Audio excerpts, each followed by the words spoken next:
And let's now bring you up to speed with the latest that's coming from Australia. The Australian news agency has spoken to two of the hostages inside the cafe. The gunmen have come up with two demands. Number one, they want an ISIL flag in exchange of one hostage. They also want to make a call to the Australian Prime Minister Tony Abbott. This is what the latest is coming in, that there is one gunman and he has two demands.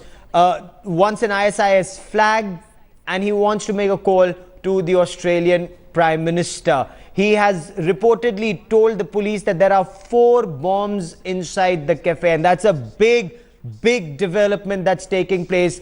2 inside the cafe, 2 others in the Sydney business district.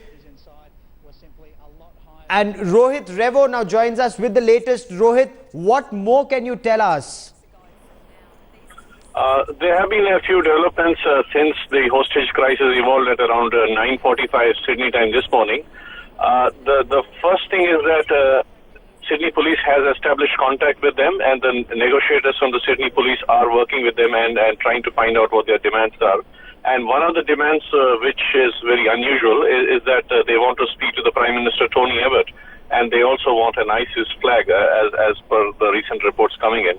But there has been also another positive development, is that the New South Wales police now know the profile and who is the person who is the hostage taker inside. So I believe they will be doing a profiling on this man who has taken hostage. And also I believe there have been unrelated terror raids in another part of Sydney, which may or may not be related to the address of where this hostage taker belongs to. So I'm expecting that in the next 2 to 3 hours, there would be a positive situation for all of us here.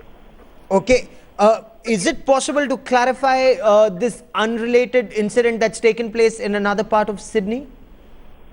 Look, there will be a media conference in about 45 minutes by the Deputy Police Commissioner, Catherine Byrne.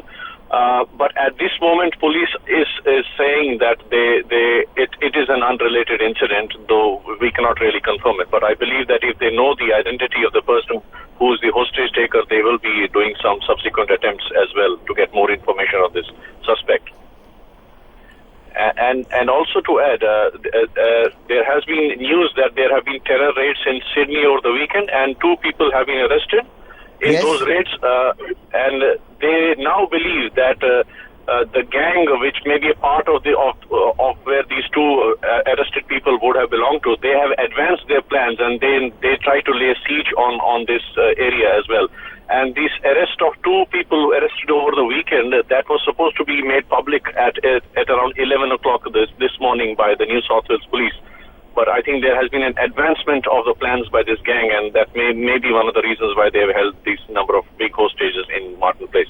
Rohit, this is big, this is massive, what you're just telling us. So this primarily appears, and prima facie, this is not a lone wolf operation, that means. By the sounds of it, it doesn't look like a lone wolf operation. I think there are many aspects to it. That's why there is a high presence of New South Wales police force all across the city today. There have been also reports of other chief ministers in other states of Australia coming on TV and claiming that there has been no, trying to pacify people and giving the feeling of security. Almost every state premier has come on board. Yes. So I do not think this is a lone ranger, as you rightly say. Rohit, stay on with me for a moment. I need to take a break at this point, but we're coming back to this big story that Rohit is now breaking for us from Sydney. The latest developments that are taking place. Police now have a fairly clear idea about who this gunman is. They know his identity. There is an unrelated incident, at least so far they're saying it's unrelated. There's another incident that's taken place in another part of Sydney. The links are being now collated. What is also significant at this aspect, there were a series of raids that took place over the weekend. 2 people were arrested, forcing these people to advance their plans, and the Sydney siege is being seen in connection with that advancement of plan of a gang that was operating. Much more on this big story